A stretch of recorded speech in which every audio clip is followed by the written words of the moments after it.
Isaac Asimov is one of, if not the most prolific science fiction writers of all time. So the Foundation trilogy, while one of his most famous creations, is really just a drop in the bucket compared to the vast body of work that he has created. In fact, while the Foundation trilogy is the work that was awarded the Hugo over Tolkien's Lord of the Rings, he's more commonly known for stories about robots. Star Trek's inclusion of Data as having a positronic brain specifically name-dropped Asimov, despite the fact that Data lacked the most fundamental aspect of being an Asimov-style robot, the 3 laws of robotics, which I had mentioned previously. Robotics, in fact, was a word that was coined by Asimov himself.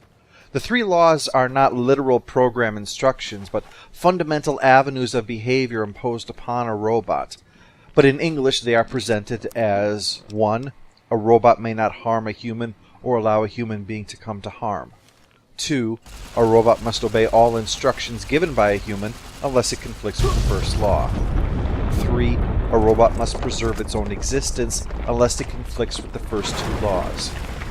Data of Star Trek clearly does not possess that, as he has deliberately disobeyed orders from a superior in one instance, unification, and in order to preserve his own existence, the measure of a man, in another. However, Data has his ethical program, his conscience as he calls it, which could be considered the basis of the 3 laws. While the intent of them was to be a failsafe for humanity, and thus a reason not to fear robots, they also serve a fundamental purpose. It ensures that even the most primitive robot has ethics. A simple robot is a robot that knows what's right and what's wrong, much like a child might, while an advanced model could actually reflect upon the nature of right and wrong with the laws serving as a foundation, though obviously incapable of dismissing them based upon consideration. If you wonder why I'm going on about robots, it's for 2 reasons, one of which I'll get into now, the other when I get to Foundation's Edge. Asimov wrote a number of short stories around his robot ideas set in the near future, often featuring Dr. Susan Calvin. He also produced 2 novels set in a more distant future that featured Elijah Bailey as a detective who worked with a human-looking robot, The Caves of Steel and The Naked Sun.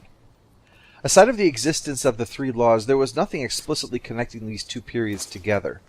The Bailey novels were set in a time when Earth was a second-class planet in the eyes of the dominant spacers, descendants of humans who had journeyed to the stars with their robots and now imposed their will upon the Earth.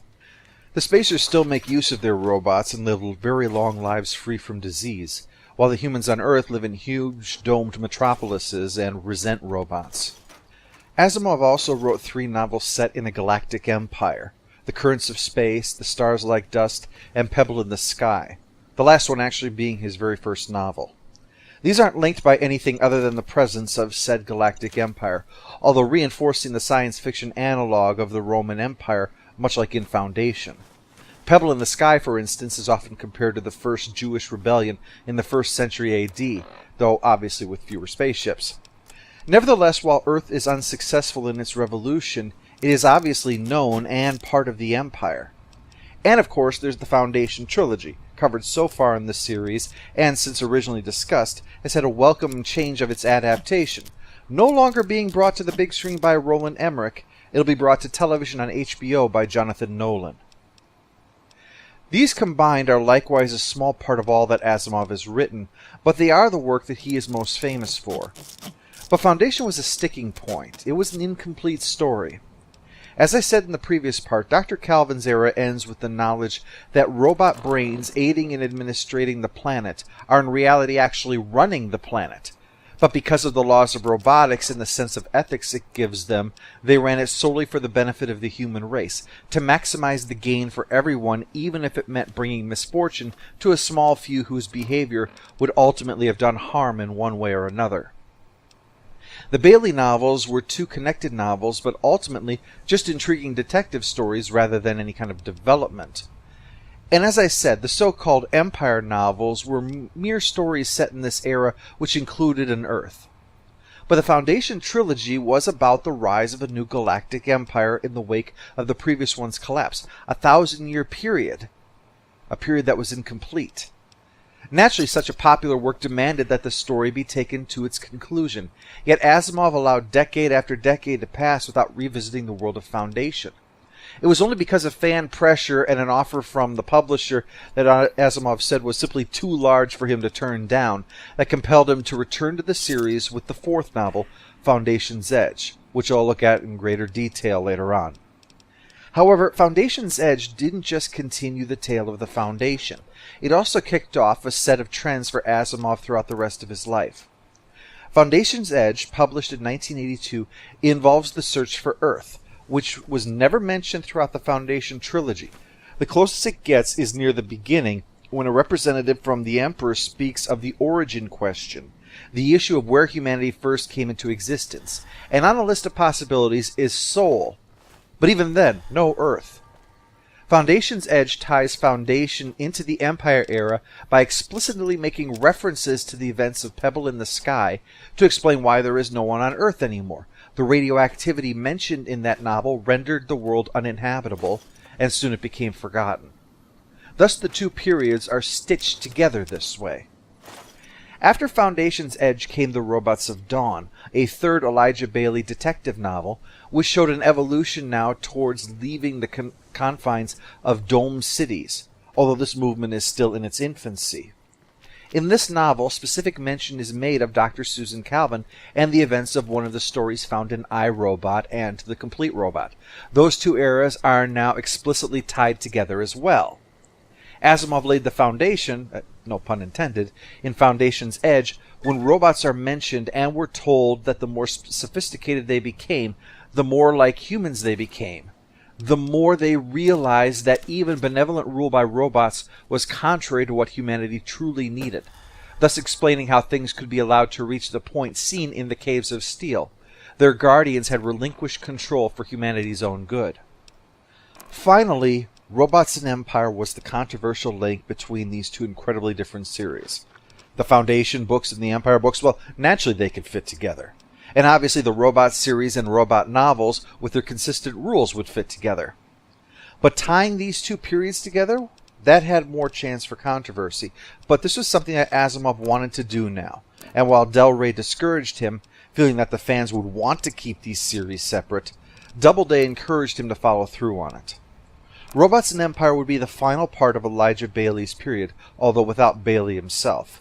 It explained why in the future Empire novels that humans lacked the spacer longevity, freedom from all disease, and most importantly, a complete absence of robots. The spacers were in actuality a dead end, and Baley's actions would be the impetus for humans of Earth to once again strike out for the stars. But this second wave, the settlers as opposed to the spacers, would do so without robots, and would thrive and form a galactic society, while the spacer civilizations would collapse and be forgotten. The novel also offered an alternate explanation for Earth's radioactivity. Rather than being an ancient nuclear war, as originally posited, it is in fact due to deliberate actions in the book that would set these events in motion. And I discuss all of this because when Asimov picks up the story again, the totality of his so-called history of the future is the backdrop of the events in the Foundation series. But more than that, they provide a bit of an explanation to the themes that are on display. But before we get to the fourth volume of the Foundation series, we have to take a very important detour, as it will help shed further light on said volume. So next time, The End of Eternity.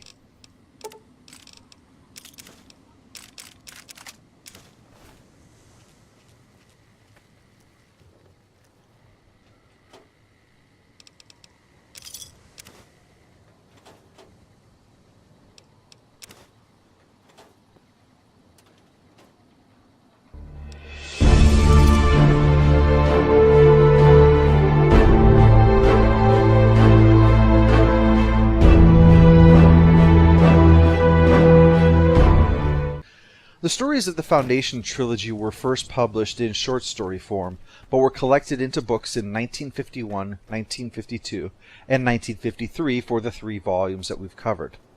1953 was the year that inspired Asimov to write this story, based upon a drawing in an old magazine that he at first thought was the mushroom cloud of an atomic bomb, but was in fact a geyser, Old Faithful. The significance of which was that the magazine was from 1932, so it would have been an anachronism to find such an image in this context. It helps spur his imagination for this story, The End of Eternity. This is the tale of Andrew Harlan and is around two things: time travel and Harlan getting laid. He works for Eternity, capital E.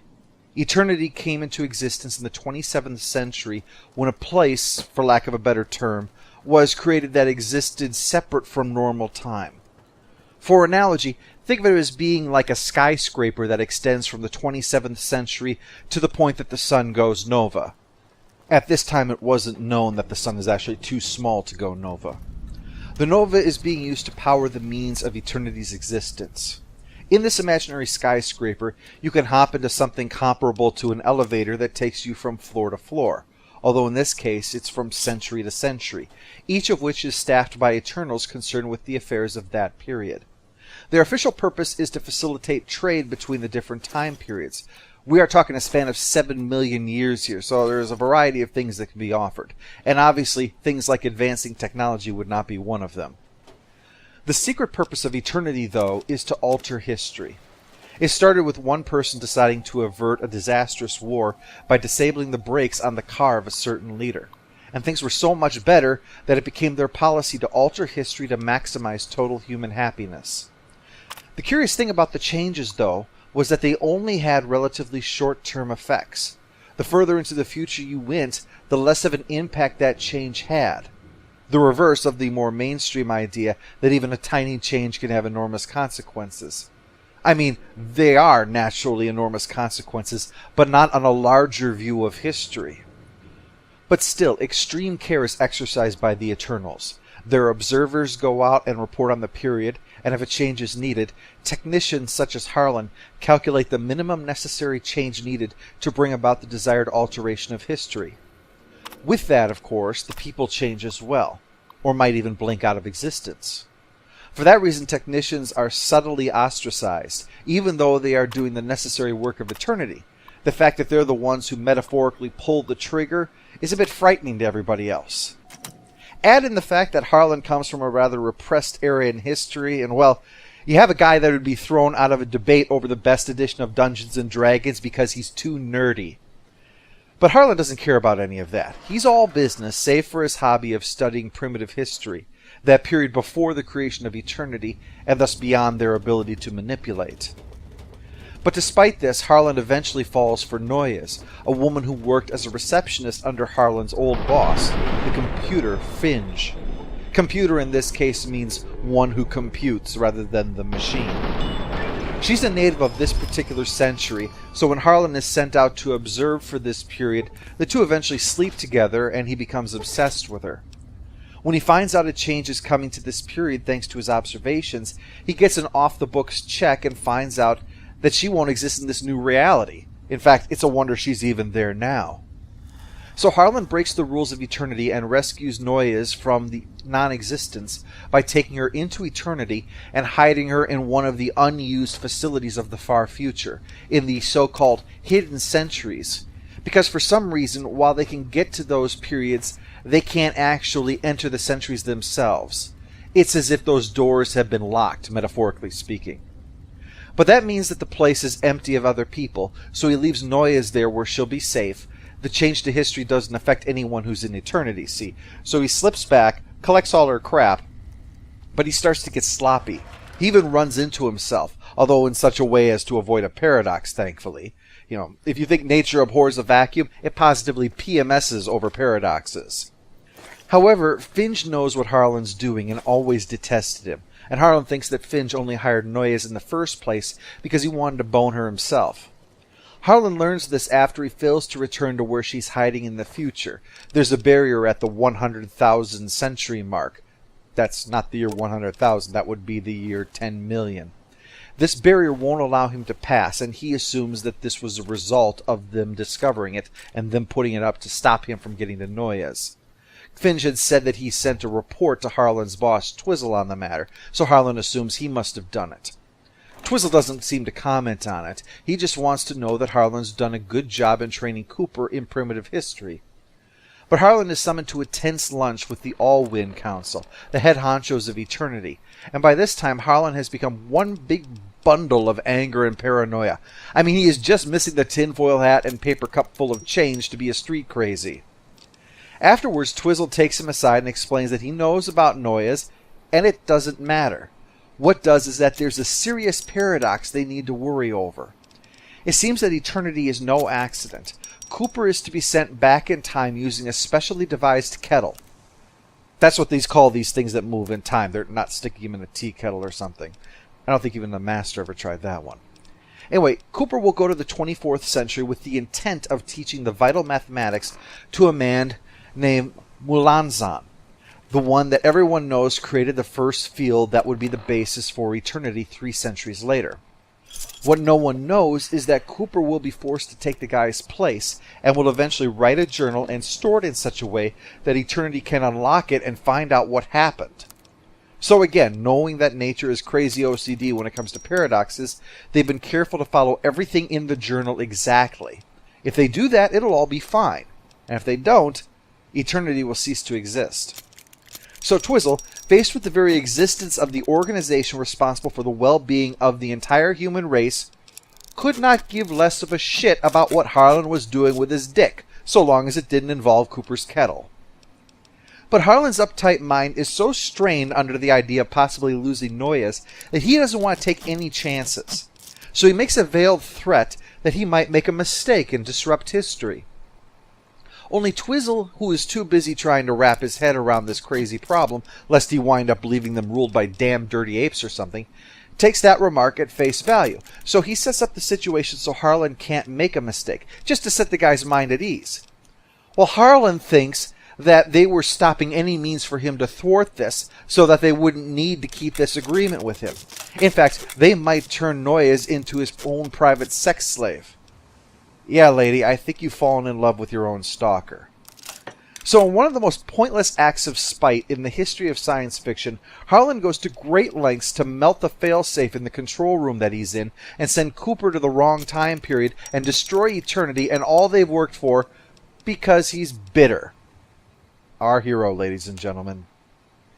Twizzle is naturally horrified at Harlan's callousness and insanity and deep personal stupidity, and eventually makes him realize what an asshole he is. But they work out that Cooper probably went to the second quarter of the 20th century. Sure enough, Harlan finds that ad that Asimov saw that inspired this story, and knows that it's a message from Cooper. But before he'll explain it, he insists on going to recover Noyes. This time there is no barrier, but on the way, Twizzle discusses the secret fear that he has about a future mankind which will have evolved into supermen that may be thwarting eternity's efforts. But luckily they can recover Noyes and send her and Harlan, at Harlan's insistence, into the past to recover Cooper and set history right again before the paradoxes swallow them all up in a big case of I give up. Only when he arrives in the 20th century, he's prepared to shoot Noyes. Harlan's figured out that the reason that she's not in the new timeline of her century is because she's not from that century. She's from the distant future, placed there to set the events in motion to destroy eternity, knowing that Harlan would do so for the chance to touch a boob. But she explains why they have to do this, and it's twofold. First is that because of eternity, it will be millions of years into the future before humanity discovers the interstellar drive that can take them to other stars. That delay is a problem, though, because even though humanity emerged as the first intelligent life form in the galaxy, others rose up after them on other worlds, discovered this drive, and by the time humanity caught up, had already spread throughout the galaxy, leaving the humans with no choice but to go back home, where they would eventually die out because of a species-wide ennui. They knew that they were forever imprisoned upon the Earth. The other reason was because eternity's goal was self-defeating. They wanted to create a reality that maximized the overall happiness of humanity, but by eliminating disasters, it likewise eliminated triumphs. That what humanity really needed wasn't to avoid the pitfalls, but to triumph over them. Eternity offered stability, but it also offered stagnation. Its every effort to save the human race was further dooming it to destruction, not from a catastrophe, but from a lack of catastrophe. Coming here was the only way to ensure that doesn't happen, to not only destroy eternity, but to ensure that it can't exist through a radical change of the timeline, sending out a letter that would kick off the nuclear age 1,000 years ahead of time. in the 20th century now. And Harlan goes along with it because it sounds like it's the right thing to do, and because Noyes promises that he can touch her boob. There's a twofold reason that I've covered this story here, but I'll be saving one for next time. The other is because this story, even though it isn't usually listed as part of Asimov's History of the Future, it can be thought of as a prequel to it. There are a couple hints throughout. Noyes comes right out and discusses the creation of a human galactic empire, which would only come into existence if there was no eternity. There's also the neuronic whip. Harlan took one from a reality where it was wiped from existence and used it to sabotage that launch. The device is likewise used in Foundation. And the change it brought about would allow a different history, more like Asimov's, to take place. Robots, for instance, likely would have been impossible without nuclear power, hence why eternity and the futures are devoid of them. The presence of alien life is naturally presented as a counter-argument, as the galaxy of Asimov's future is devoid of intelligent alien life. But there's two reasons that this actually still fits. First, even the far future of Foundation is only tens of thousands of years into the future, probably about 22,000. Noyes is talking about species being out there more than 12 million years in the future. That's plenty of time for what humans would have considered animals to evolve intelligence and spread throughout the galaxy. Second is that Asimov did write one story involving alien intelligence specifically set in the galaxy of the Galactic Empire. It's called Blind Alley, and it's about the Empire discovering the species and relocating them from their own dying world to another world, a feat the aliens themselves had been struggling to achieve. It also contains the same theme as The End of Eternity, as the leader of the aliens explains why they voluntarily stopped reproducing. For centuries our ancestors had fought towards the stars, and now the stars suddenly proved to be the property of others. We had fought for life, and it had become a present handed to us by others. There's no longer any reason to fight. There's no longer anything to attain. All the universe is the property of your race. I won't give anything away. Let's just say that based on what happens within this short story, that the aliens would likely no longer be around for any more stories. Speaking on The End of Eternity itself, it's interesting that we follow Harlan, as he struck me as the most unpleasant person.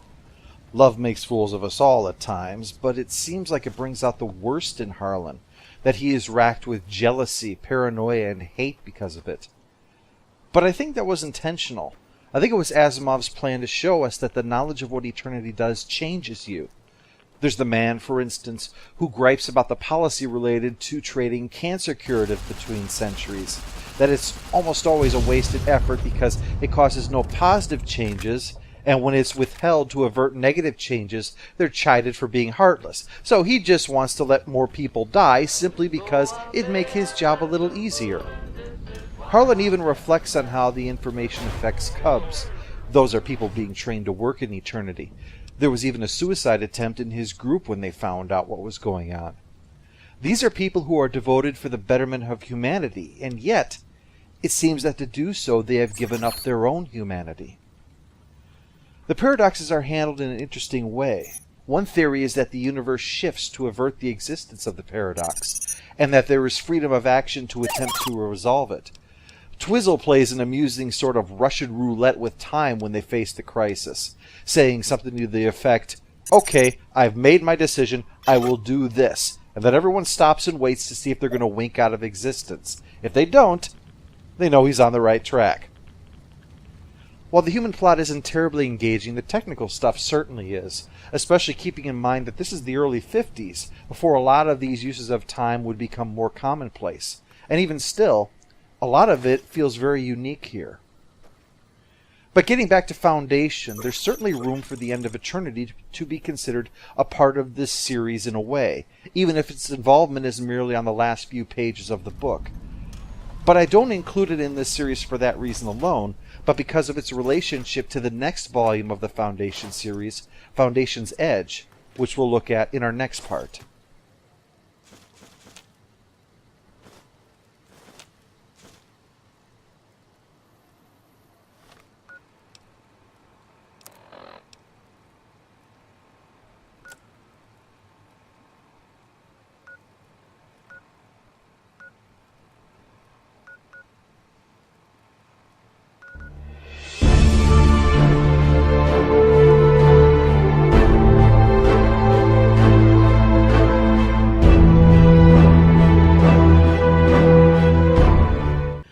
It's been 140 years since the events of Second Foundation, almost the halfway point between the old empire and the predicted new one. The latest Seldon crisis revolved around the debate of whether to keep the capital on Terminus or to move it closer to the galactic center, given that the Foundation Federation, as it was called, covered a significant portion of the galaxy and was recognized throughout as the most powerful. Seldon showed up, as he always did, and confirmed that keeping it on Terminus was the right decision, and everyone took that as a pat on the back for the mayor, Branno. She stands up in front of the council and says, "I think the best thing to do is admit, I was right, I'm awesome, and we all agree never to question this decision again." Shockingly, someone doesn't want to go along with that and stands up and makes a statement to that effect. His name's Trevise, and the mayor responds by declaring that she has learned that he's a traitor and has him taken away. Nothing suspicious about that timing, not at all. Trevise's reason is explained in private. He believes it's not possible for Seldon to have been so correct, not after the mule stepped in and effed up the galaxy. The only explanation is that someone is working to keep the plan on track, and that means the Second Foundation must still be around. Branno tells him in a private meeting, "Really, thanks for the obvious, Councilman No Shit, but do you think that blabbing about it in public is going to do any good?" So she tells him that he is to be exiled, put onto a ship and sent out to go on some academic project. But his real purpose will be to search for the Second Foundation. He's given a state-of-the-art ship and will be joined by Pellerat, a scholar obsessed with finding the lost original planet of humanity, Earth. This gets Trevise thinking. Maybe the other end of the galaxy, where the Second Foundation was supposed to be, wasn't from a spatial standpoint. Maybe it was from a temporal standpoint. And so if Terminus is the newest planet, so the other end would be the oldest, Earth. Pellerat has a lead on it, a place called Gaia, which is another name for Earth, so Trevise says, "Forget the library on Trantor, why don't we go check out Gaia and see if that pans out?" Meanwhile, we get our first real look into the Second Foundation. Their leader, the first speaker, is quite pleased with how the plan is working out thanks to them.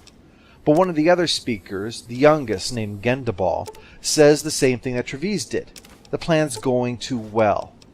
It's mathematically impossible for the plan to be this perfect without more direct intervention than what the Second Foundation is doing. And if they're not doing it, somebody else has to be. Somebody maybe even more powerful than they are. And whether they're more powerful or not, whether malicious or not, another body aware of the plan's existence and details would not be predicted by psychohistory, and so could wind up eventually leading the plan off course, even if at the moment they were helping it. Either way, this is a big deal naturally, but two things get in the way of that. One being a local farmer stopping Gendabal when he's out jogging so he can kick the shit out of him for no reason. Gendabal can stop him, of course, because all the Second Foundationers have mental abilities, but there are rules in place both on using their mental powers and doing anything to the locals. So he's stuck until a local woman named Novi steps in and shames them all into leaving him alone. Eventually, he helps get started with her dream of becoming a scholar, as they're called by the locals, but this is really just a chance to read and learn, not to become a true Second Foundationer.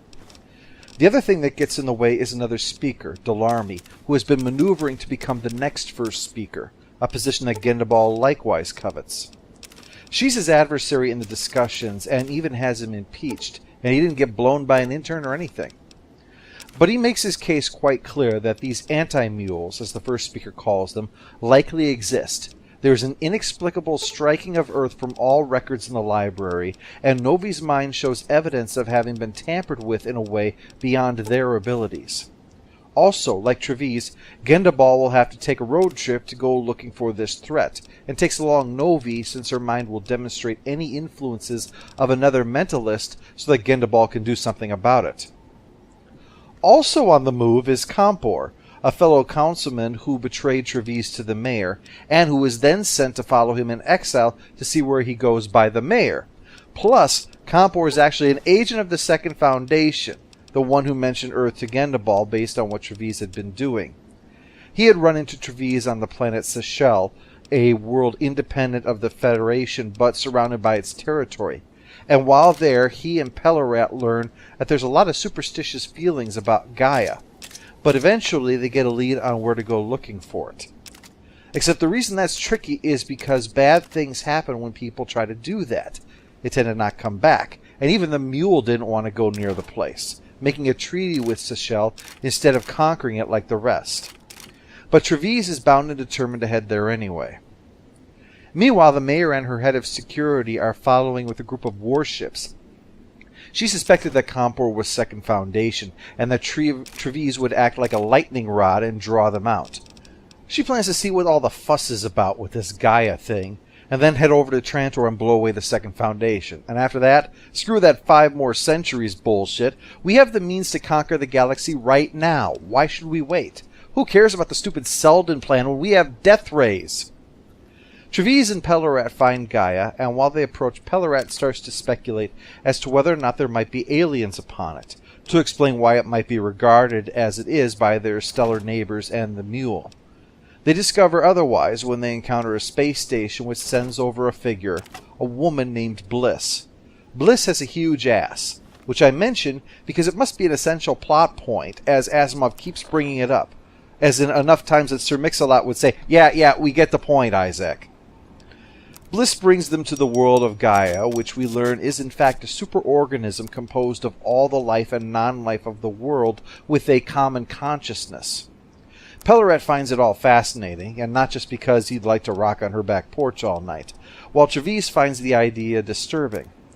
Gaia tells him, though, that he's here to make a choice, and that it can only be him that does so. While that's going on, Gendabal and Mayor Brano have met in space, the latter having a partially effective mental shield in place. Not perfect, but enough to stop him from just reaching in and doing whatever he likes with his mental powers. But it turns out that Novi is secretly an agent, working for Gaia, and at the critical moment gives the two of them and the others on Treves' ship a chance to share thoughts directly, because Treves has to make a choice, one almost as frustrating as the end of Mass Effect 3. Treves can side with Brano and the First Foundation. If she does, she will destroy Gaia and the Second Foundation and establish a military empire for the galaxy. It will be full of resentful and rebellious citizens and require constant reconquering, not to mention shifting power away from civil to military authority. But, she argues, it's the triumph of free will. Maybe it's right, maybe it's wrong, but it's their choice to make rather than one that's being dictated for them. Treves can side with Gendabal on the Second Foundation.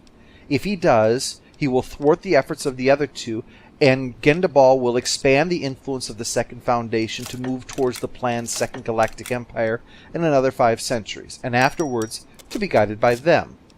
It's a path of stagnation, Treves is told, but Gendabal argues that it's a galaxy that would offer peace and stability rather than death, war, and chaos. Or Treves can side with Gaia. If he does, the other two will go back home thinking that they won a major victory for their side at Seychelles, and Gaia would work towards expansion so that eventually it would encompass the entire galaxy. Gaia argues that by choosing Galaxia, Treves would be choosing life. It's a hard choice, but Pellerat makes a comment that the model of the galaxy seemed to move like a living thing, and Treves chooses Gaia. But after the fact, he's annoyed because he knows Pellerat was manipulated into mentioning that, and admits that a large reason that he made that choice was because it was the only one that he could make that could be reversed. But he would like to know just why Gaia is hiding Earth. Gaia, though, has no idea what the hell he's talking about. It had nothing to do with that. If that information is missing, it's someone besides them. Thus, with that teasing little plot thread, we conclude Foundation's Edge. There's several tweaks to the mythology with this outing. Trantor, for instance, is moved out of the core and placed as near as possible and still safely habitable. There's a significant change to the backstory of the mule. And also, at this point, is mention of the events that start to tie the eras together, as discussed last time. Mention is even made to the end of eternity, although the story told differs from the events of that, but that is freely acknowledged and may have been intended to show that the story has descended into myth. The effort at unification alongside the moving of Trantor is typically Asimov. He's perfectly willing to allow contradiction in the work, unsurprising since they weren't originally intended to be united. But if there's a contradiction with science, that has to be addressed. The chance to see the Second Foundation in greater detail was a wonderful addition to the story, explaining a bit more of what it is, how it came to be, and its politics. Of course, there's an important point to that. Asimov no doubt wanted to portray it as just as flawed as the political government of Terminus. Asimov name drops eternity, no doubt, to remind us of the conclusion of that story, that stability can lead to stagnation, that even though it seems the most desirable, it can easily rob us of what we need to triumph. The book even goes so far as to refer to Gendabal during his days of training as Cub Gendabal, Cub being a term used under similar circumstances for the Eternals. I also felt the choice laid before Treves was reminiscent of the one laid before Harlan when he had to choose whether or not to allow eternity to exist, who doesn't want to just be a footnote in galactic history, but to be forever remembered just like the giants of Foundation history. This seems like Asimov stacking the deck, though. Branno, the career politician, is now going for a military expansion when politics is her arena, and politics are doing so effective a job of expanding the Foundation without the slightest threatening gesture. And Gendabal's sudden decision that the Second Foundation needs to work technologically to match the first was born from the confrontation that Gaia admits it maneuvered him into. And while the flaws of the two foundations are placed under a microscope, Gaia's flaws are given a pass in this novel. Especially considering a point related to my least favorite part of the book, the retcon that the mule, in fact, was actually from Gaia. It struck me as simply cheap, like something another author would put in if they had stepped into the story. But since Gaia and Galaxia are such a huge topic that Asimov spends this novel and the next one exploring it, I'm going to hold off discussing that for now. Treves concludes that Bliss is in fact a robot made to appear human, and Bliss speaks in such a way that she seems to suggest that she is, but she won't commit to it outright. Asimov addresses this in the next novel, but not definitively, although given some of the events, it seems highly unlikely that she is. It feels like Asimov had more planned to do with that, but then decided it just wasn't interesting and sort of tied that plot point off as quickly as possible and left it. Said it didn't matter and all of that. Still, the introduction of robots into the Foundation era is an interesting idea, that they were involved in the development of the galactic civilization subtly, and can perhaps help explain their absence in the Empire and Foundation eras, but I'll also put that off since I think it's even more relevant in the next book. Because of its nature as a novel rather than a collection of stories, Foundation's Edge definitely has a different structure to it, and Asimov spends a lot of time basically shooting the breeze with himself as he discusses things that, on the whole, probably don't matter. Just kind of talking aloud about ideas with only the most tangential elements to the story, like the rings inside the ship that are pointless with reliable gravity and no acceleration forces. Still, it's quite a solid novel, and while it's a bit disappointing that he seems to have abandoned the idea of transition to explore this new concept of Gaia, it's still an enjoyable addition to the series. In our next part, Foundation and Earth, we begin the search for the world and the explanation for who's responsible for its disappearance.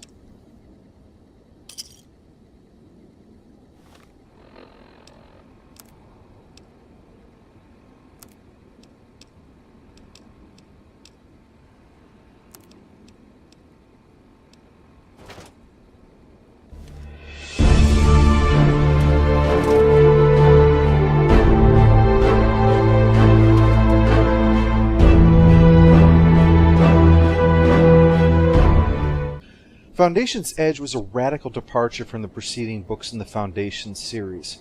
A very large work devoted to a single conflict, but one with multiple plots coming together within. But it still did fit in the overall political conflict approach of the rest of Foundation. The first stories were all about the approach of a crisis that could stop the development of the galaxy towards a better place. Failure wasn't just bad for our heroes. The totality of humanity, including the ones who were getting in the way, would suffer as a result. Foundation's Edge just gave us multiple crises, the first Foundation's crisis being the threat posed by the manipulation of the Second Foundation, the Second Foundation's crisis being the threat posed by the manipulation of Gaia, the Gaian crisis that the First Foundation's mind-shielding technology would thwart their goal of Galaxia. Trevise's decision was to resolve one, and only one crisis, and hope that it was correct and not one of the other two. Foundation and Earth now goes off in a completely different direction. Oh, it continues using the same characters, and continues on from plot points dropped in Foundation's Edge, but the only crises faced are personal ones that they stumble into. The only possible effect on the galaxy is if Trevise tells Gaia that he has changed his mind. This change isn't too surprising, though. The book Asimov had written before, Robots and Empire, was the final volume of the robot novels, as they're called, which moved the focus of the series to R. Daniel Oliva as the protagonist over the now-dead Elijah Bailey, and rather than being a murder mystery, is about a spacer conspiracy.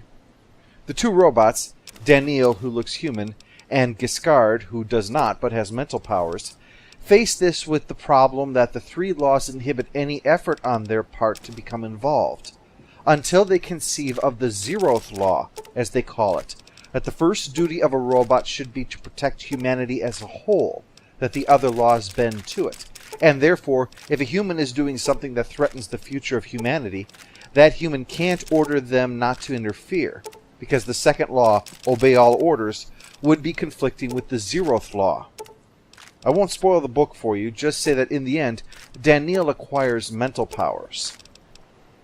But as you can see from that, the idea of Gaia in Foundation's Edge fits in nicely. With the zeroth law, a robot must not harm humanity, or through inaction allow humanity to come to harm, overriding the first law which prohibits harm to humans. It means that a robot could kill a human if doing so would avert greater harm to the human race. Gaia applies the same thinking. Any individual within Gaia may be sacrificed if judged necessary by the greater whole. Anyway, so what we have with Foundation and Earth is often chided as Asimov's travelogue approach.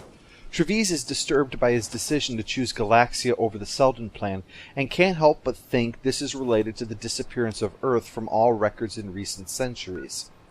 He plans to go searching for it, and is joined by Pellerat and Bliss, who by now are a couple and quite devoted to each other. The starting point is the world Comparelion, which has been mentioned as being one of the oldest worlds in Foundation's Edge. It is in fact in the Foundation era's name for Bailey's world, the first settler world from the robot novels. That, in fact, is almost the entirety of what this story is, a whatever happened to of the settings from this period. Aurora, Solaria, Earth, and its descendants are the places that are visited as well. On Comparelion, this ship is seized by the transportation minister, forcing Trevise to find a way to recover it, which he finally does thanks to two things: her superstitious fear of Earth, and that he gives her a good boning. Much discussion is made of breasts in this book, but not to worry, Asimov does stop to remind us that Bliss has a ghetto booty, though none of that can compare to his clinical explanation of why the giant buxom minister would want to be dominated in bed. But aside of that, she points the way to a local expert on myths who tells the legend of the Spacers, and provides the coordinates that they think are for 3 Spacer worlds, and thus their quest is on. Aurora, their first stop, is devoid of humans. The stations are surprisingly still in orbit, but they're empty. But the trio does run into a pack of feral dogs which they have to deal with before leaving the planet. The second stop is on Solaria. In Robots and Empire, the Solarians, who are always reclusive, seem to have all but disappeared. We now learn that their civilization is alive and well, more or less. Bander, the one that they come across, is amused by their presence. It seems now that their distaste of being in the presence of others no longer extends to human beings, because the Solarians have so changed their genetic structure that to Bander, talking to these visitors is like talking to a sapient dog, an amusing diversion and hardly the same as talking to one of Bander's neighbors. The Solarians had disappeared into gigantic underground mansions and own estates of 40,000 square miles, seeing this as the ultimate liberty. They are no longer male nor female. They have changed themselves to produce both the sperm and egg for their own reproduction. But more amazingly, they have created new parts of the brain, transducer lobes located behind the ear, that are capable of redirecting energy to accomplish work, and so skillfully that Bander can power the entire estate, including the robots, even while not thinking about it, even while sleeping. But while all of this was an interesting diversion, the penalty for landing on Solaria is death. You know how it is, can't afford to be soft on crime.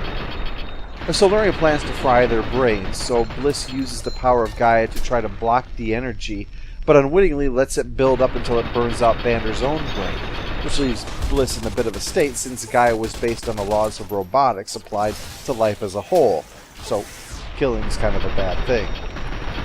On their way out, they stumble across Bander's heir, Fallum, who's heartbroken about her robot parent shutting down. After what happened, Bliss insists that they take her. They insist on referring to Fallum with feminine pronouns, so I will do the same. Especially when Guardian robots show up stating that Fallum will certainly be executed since she's too young to take over the estate and there's already a surplus of children on the world. Trevize is the W.C. Fields of space, though, and despises the kid and worries that she's going to start messing with things on the very advanced and delicate ship. Their next stop is the final spacer world, one that we've never encountered. Not that it matters because it's also empty and is virtually stripped of its atmosphere by now. Plus there's a rather dangerous moss about the place. But it provides the coordinates of all the spacer worlds, and from that they can try to extrapolate the position of Earth, since the worlds would probably be as close as possible to the planet of origin. The world at the center is Alpha, as in Alpha Centauri, the final settlement of those humans who had refused to leave Earth and colonize the galaxy, now forced to colonize this terraformed world. This place is almost all ocean and seems quite primitive in all respects save two, advanced weather control and biological science.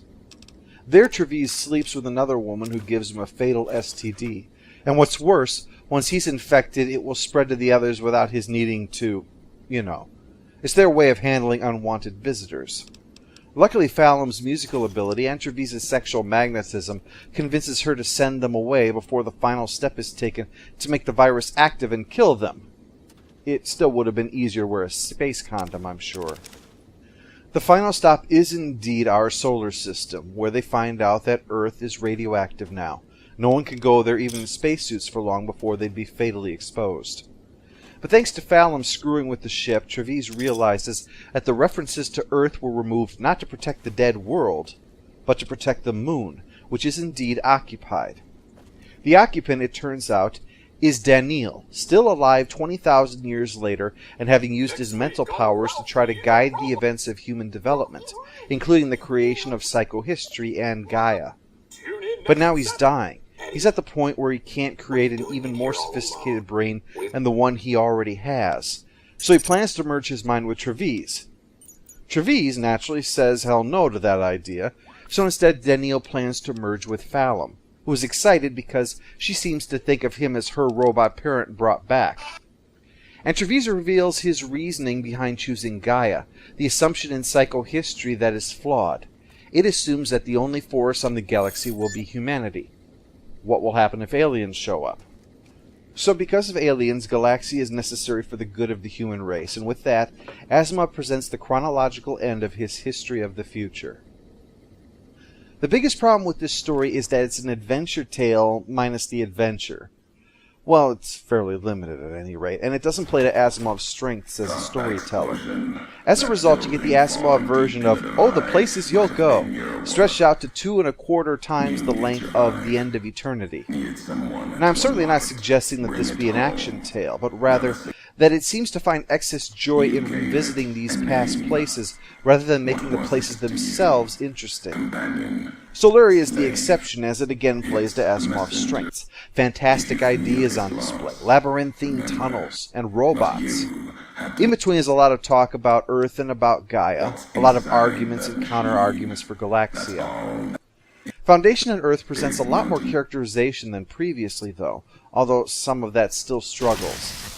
The kid really brings out Trevize's more dickish side, and Bliss seems absolutely obsessed with Trevize's sex life, despite the fact that she is quite open about sex herself. She also goes on about extramarital affairs, once she learns exactly what they are, about the sign of a collapsing society that they must represent, while Trevize dismisses them as a rule made to be broken, and men have a mutual understanding about that. Asimov himself was actually notorious for having several affairs during his first marriage, so I think that might have had something to do with that. The idea of robots existing throughout settler history but behind the scenes, while at the same time robots never being recreated, is interesting. The idea for creating a simulacrum is one far older than robots, and the idea that we would never again retread that ground would seem puzzling. Obviously, any anti-robot stigma would have been unlikely to last more than a few centuries after the fall of the spacers, and someone might consider doing it again independently. However, if robots were among us, following the zeroth law, there would be a twofold reason for them to see that any such efforts ended in failure. First, because any attempt would be starting from scratch, and thus new robots would not be constructed with the 3 laws, and thus could become a threat to humanity. Now, of course, the robots could ensure that these new robots would be built along the lines of the 3 laws, but that's why there's reason number 2. Robot servants were likely a significant cause for the spacer downfall. There's a subtle hint on Melpomene when they find the collection of worlds that they're in a 7x7 grid, with Solaria being added at the end as if its existence was unexpected. The spacer worlds had reached a point of stagnation so obvious that even they didn't expect further expansion. Given what we see of Aurora and the later knowledge that its people didn't all die out, it doesn't look like there was any kind of natural disaster responsible. I think it's likely that something happened related to their robots that forced them to abandon their world, that it depended so much on them that a major disruption of robotic activity was an apocalyptic event. Knowing of how robots likely led directly or indirectly to the fall of these civilizations, robots would then assume that from the zeroth law that rediscovering them would not be in humanity's interest. But back to the story itself.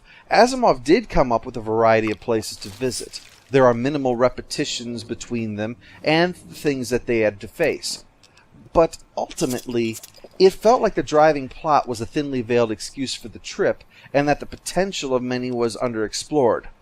Yeah, I know, paradoxically it's both too long and not long enough. The revelation at the end, the discovery of Earth, the reason for its hiding, the reason for Trevise's choice, and the arrival of Daniil within this future era, had only 1 out of 4 that was really satisfactory, the last one, and that's only if you were a follower of the robot novels.